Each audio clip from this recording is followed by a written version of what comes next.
우리들에게 주시는 하나님의 말씀 이사야서 65장 17절에서부터 25절까지의 말씀입니다.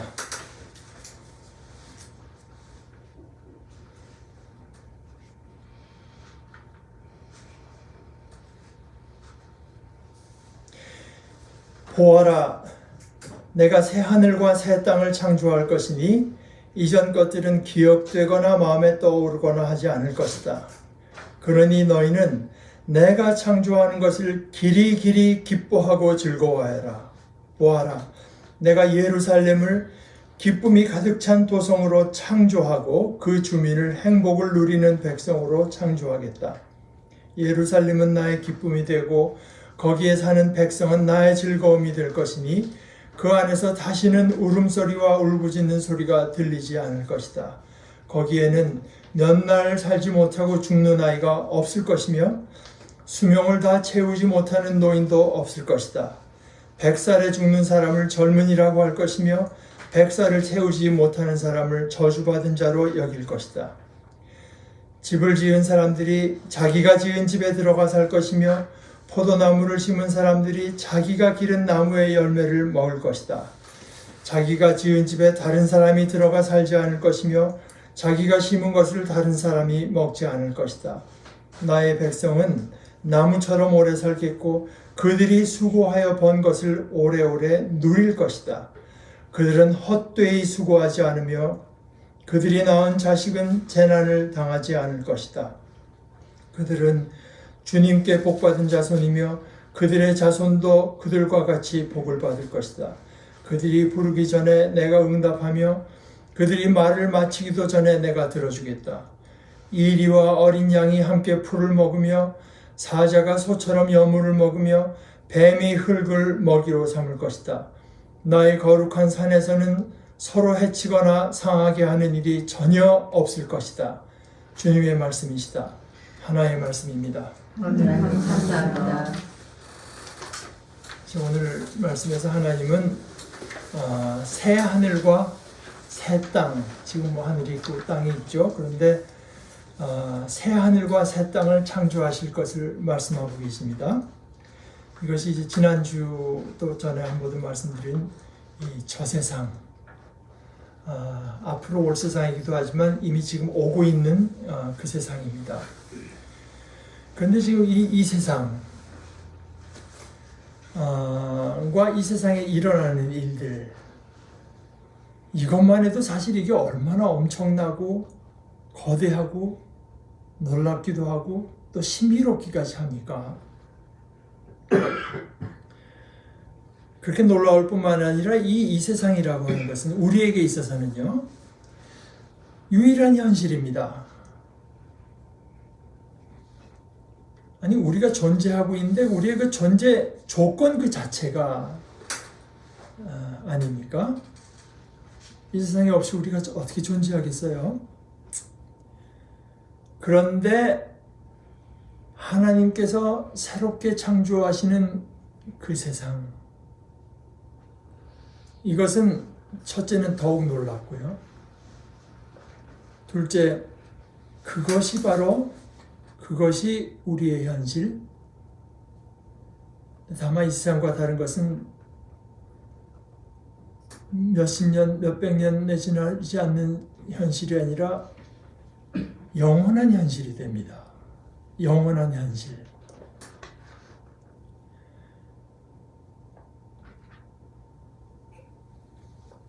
마치 지금 이 세상이 우리 느낌에 이것이 우리의 현실인 것처럼 우리가 현실에 대한 어떤 느낌이 있는데요. 그런데 이 세상에 사는 동안에 우리가 이 현실에 대해서 느끼는 느낌이 어떤 의미에서는 완전치가 않습니다. 그 가운데 내가 있지만 거기 일종의 소외감도 있고 언제나 낯설고, 그런데 그때 하나님께서 새로 창조하실 때 그때 가서 우리의 현실에 대한 느낌이 비로소 완성됩니다. 온전해집니다.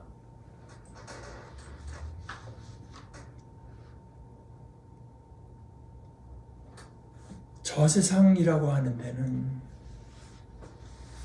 세상과 우리 자신이 딱 들어맞아서요. 우리가 존재할 곳에 존재하게 되고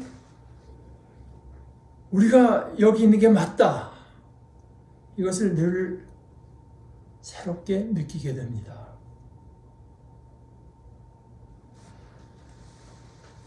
구약성경의 창세기, 우리가 요즘 공부하고 있는 이 창세기는 인간이라고 하는 것이 하나님처럼 되고자 하는 어떤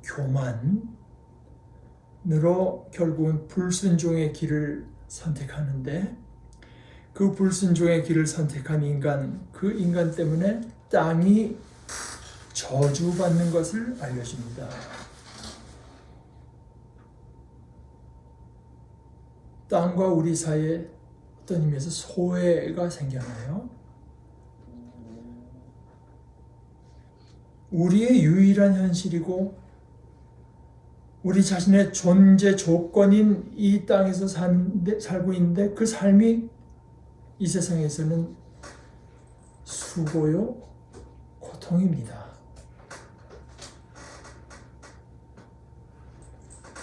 창세기 5장 29절에 라멕이라고 하는 사람이 노아의 아버지인데요.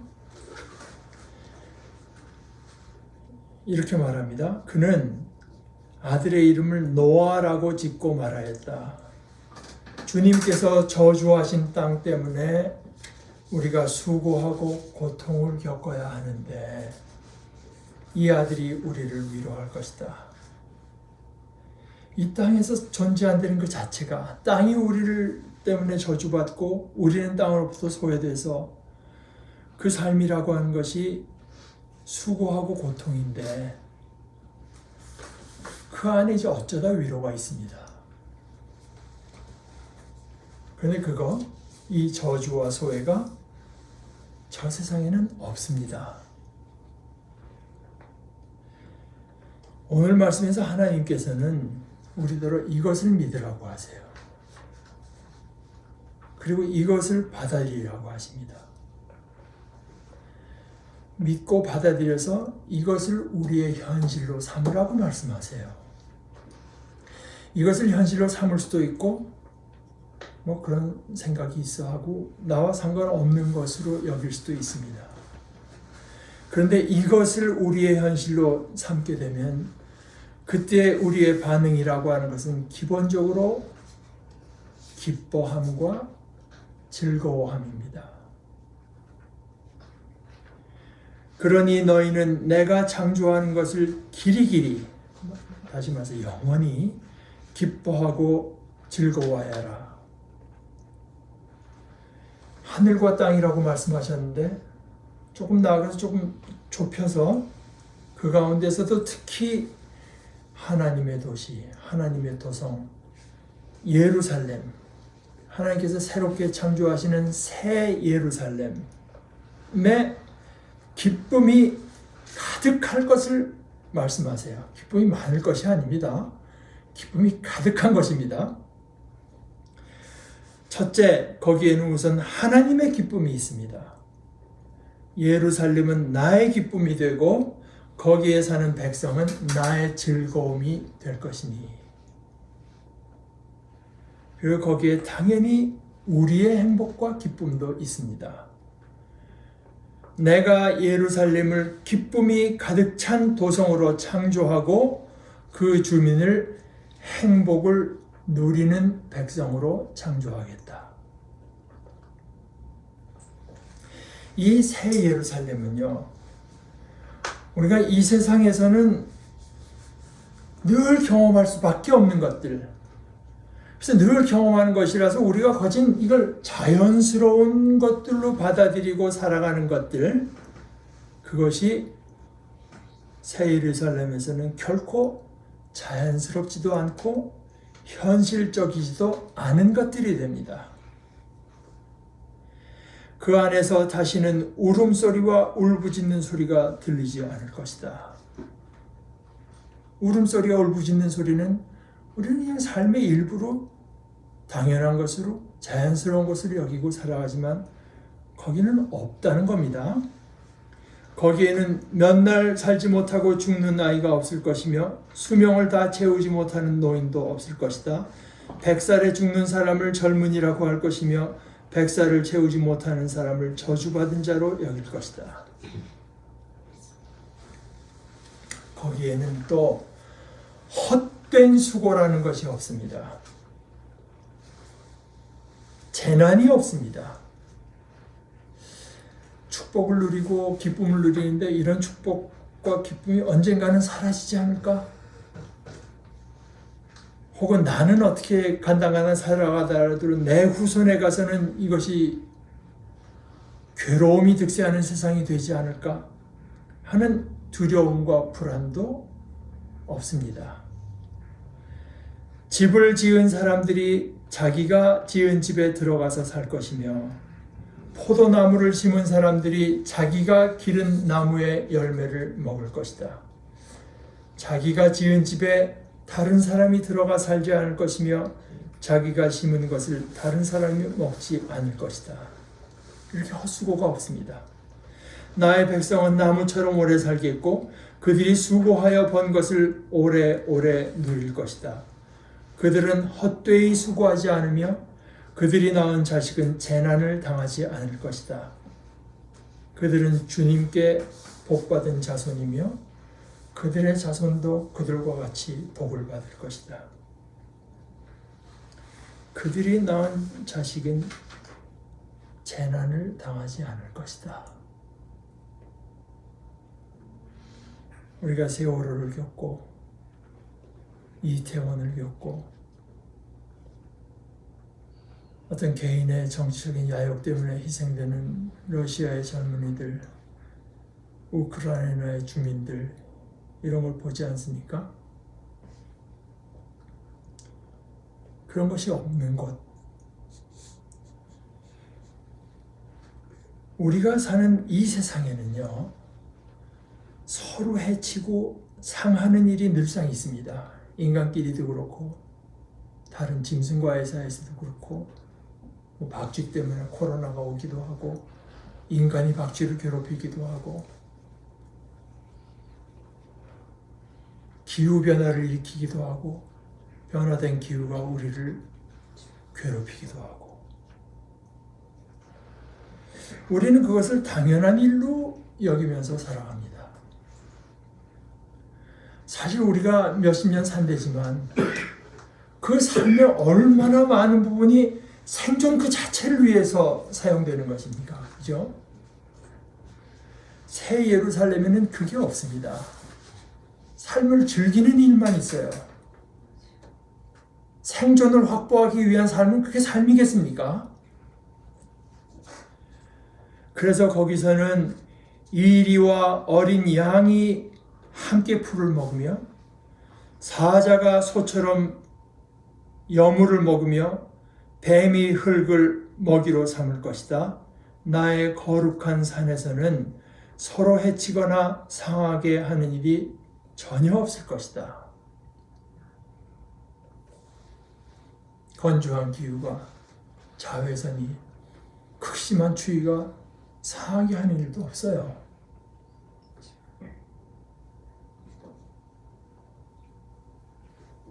이것이 주님의 말씀입니다. 이 세상에서 우리가 늘 경험하며 그저 어쩔 수 없는 현실로 받아들이는 것, 그 원리가 뭐겠습니까? 인간 사이에서 특별히 이것은 소위 갖춘 자만이 살아남는다. 적자생존 또는 약한 자의 고기를 강자가 먹는다. 약육강식.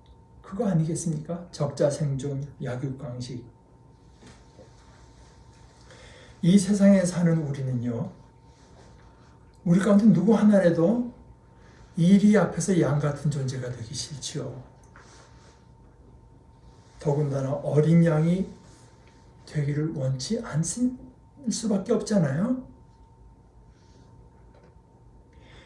가능한 대로 많은 힘을 갖추어야 생존할 수 있는 세상이 아닙니까, 이게? 그러나 저 세상에서 이리는 이리대로, 어린 양은 어린 양대로 평안하고 만족합니다. 그 각자가 어떤 두려움이나 불안이 없이 자신의 삶을 살고 그것을 즐깁니다. 내게 돈이 없고 권력이 없고 어떤 법에 대한 지식이 없고 내 편이 되어주는 세력이 없다고 해도 조금도 문제될 것이 없습니다. 그런 일들은요, 지금은 우리의 당연한 현실이지만 그때 가서는 더 이상 기억되거나 마음에 떠오르지도 않을 이전 것들에 지나지 않게 됩니다. 어떻게 해서 그렇게 되는가? 그 이유는 다른 무엇보다도 하나님과 우리 사이의 이 관계가 늘 가장 가깝고 가장 친밀하기 때문입니다. 지난주에 우리가 나눈 말씀대로 하자면 우리는 하나님의 자녀들로서 영생의 자녀들이기 때문입니다. 그들이 부르기 전에 내가 응답하며 그들이 말을 마치기도 전에 내가 들어주겠다. 이게 바로 아버지와 자녀 사이의 모습이 아닙니까?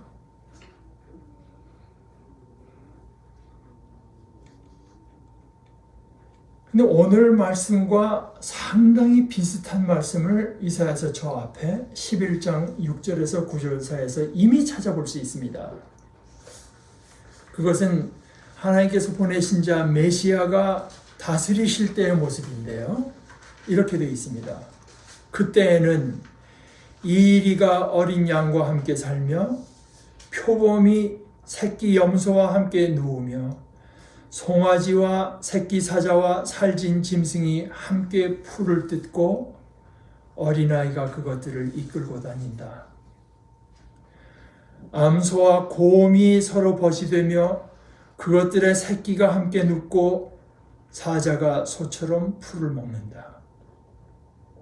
젖 먹는 아이가 독사의 구멍 곁에서 장난하고 젖된 아이가 살무사의 굴에 손을 넣는다.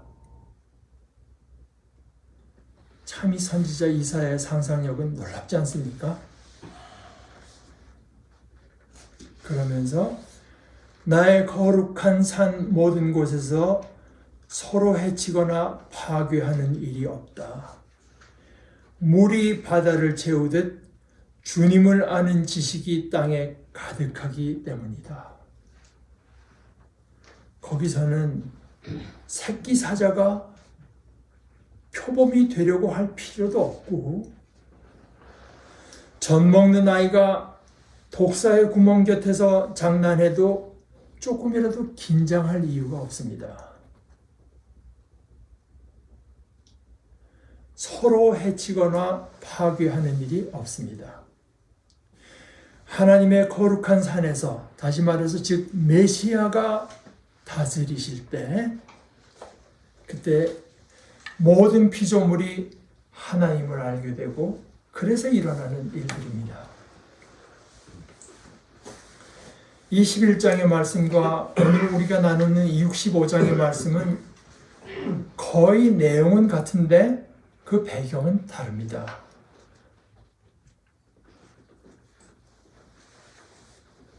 (11장의) 말씀은요, 가난하고 힘없는 사람들, 막대해도 될 것 같은 사람들을 자신이 가진 권력으로 누르고 그들을 착취하는 소위 하나님의 백성이라고 하면서 그 이들을 향한 심판의 말씀과 더불어서요, 하나님의 현실 인식이라고 하는 것은 그런 죄에 눈을 감고 좋은 세상을 말하는 것이 아닙니다. 누가 보는 것보다 더 악한 세상을 보시면서도 그 말씀과 더불어서 그 모든 것에도 불구하고 메시아를 통해서 그 백성을 구원하고야 마실 것을 확언하는 말씀이 방금 읽은 11장의 말씀입니다.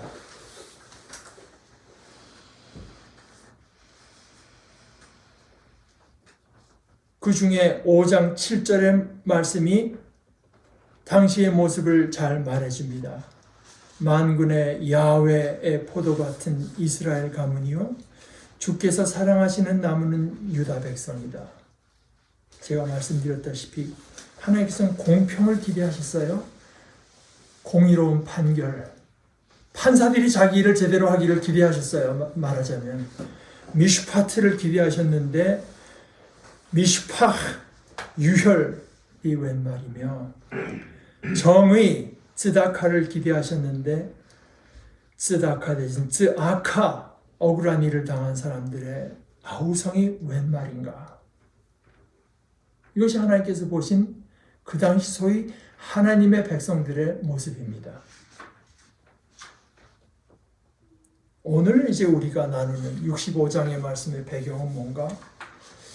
이것은 좀 다른데, 하나님께서는 우리에게 너무나 영광스러운 구원을 약속해 주셨는데 현실은 구원은 너무나 대조적입니다. 그것 때문에 낙심하고 실망하는 백성들이 있습니다. 그런데 11장과 65장 정치적인 현실은 서로 많이 다릅니다. 그러나 거기에 나타나는 사회적인 모습은 여전히 같습니다. 정권이 바뀌고 국제관계가 바뀌어도 같아요. 사람들의 모습을 볼 때 안전이라고 하는 게 없고, 포악, 부르짖음, 낙심, 실망, 그것조차 안 하는 사람들도 많이 있죠. 그런 거야 하고 체념하고 살아가는 사람들, 거기에 순응하면서 살아가는 사람들도 있으나 그나마 좀 생각이 있는 사람들은 낙심하며 실망이 있는데, 그것들이 결국 어떤 국제관계나 정치 권력 때문이 아니라 결국은 죄악 때문이고, 선지자를 통해서 하나님께서 보여주시는 그 죄악의 구체적인 모습은 이런 말로 표현되어 있습니다. 피, 거짓말, 악독함, 폭력.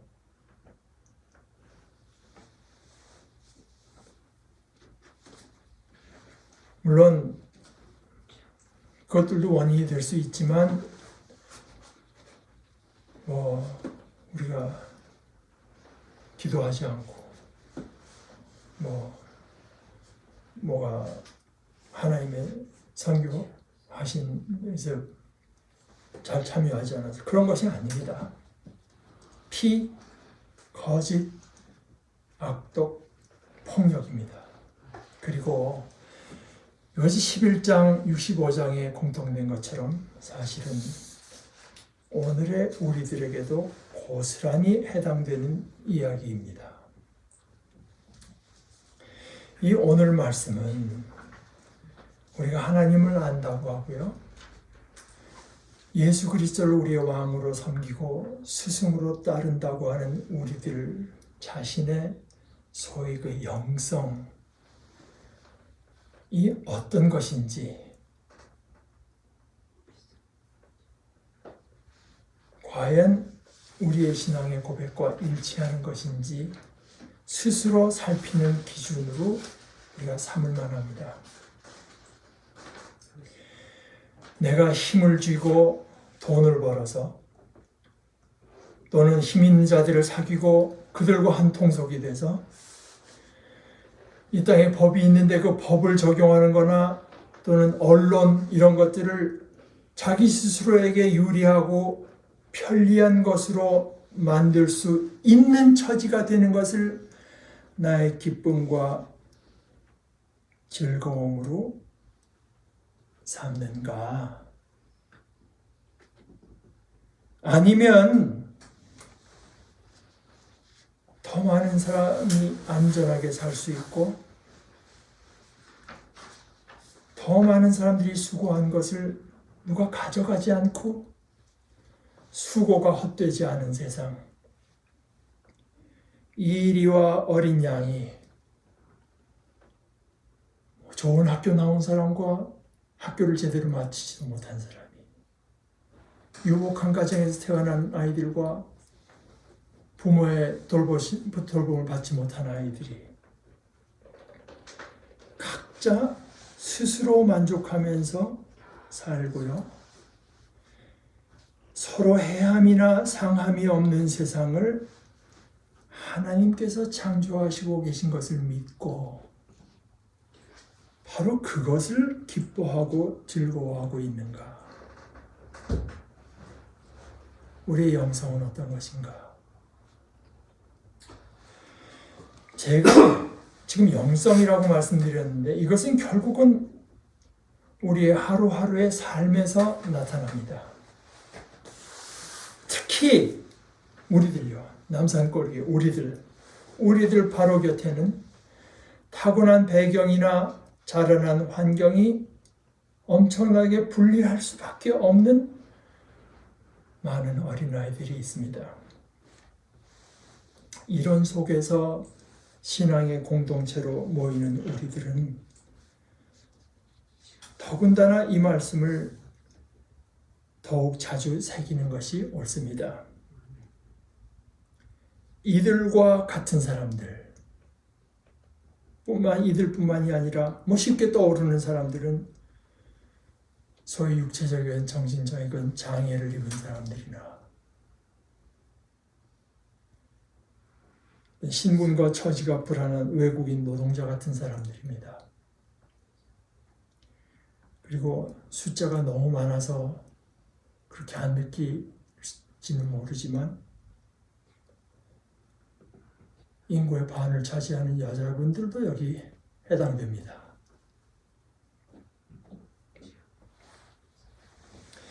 이런 사람들이 굳이 남자가 되지 않아도, 이리가 되지 않아도 안심하고 살 수 있는 세상을 위해서 일하는 이것은 바로 하나님의 창조에 참여하는 일입니다. 그런데 그것은 고난을 굳이 자처하는 일이기도 합니다. 그런데 하나님께서는 그런 이유로 고난을 겪는 이들에게 기뻐하고 즐거워하라고 말씀하고 계신 것입니다. 하나님께서 바로 그런 우리가 갈망하는 그 세상을 지금도 이루고 계시고 마침내 온전히 이루실 것이니까요. 자, 우리 함께 기도하십시다.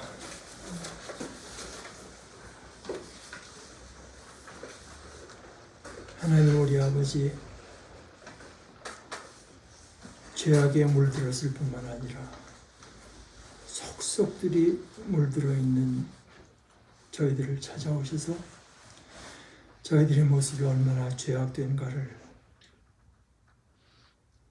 탄식하시면서 또한 저희들에게 말씀하시지만 저희들의 죄악을 넘어서는 하나님의 자비와 하나님의 은혜와 하나님의 창조의 권능을 또한 늘 새롭게 확언해 주시는 우리 아버지 하나님, 저희들로 바로 이 하나님을 기뻐하고 이 하나님께 소망을 두고 이 땅에서 그 저희들의 믿음과 소망에 합당한 모습을 얻어가며 사는 복된 자녀들 되게 하여 주시옵소서. 예수님의 이름으로 기도합니다. 아멘.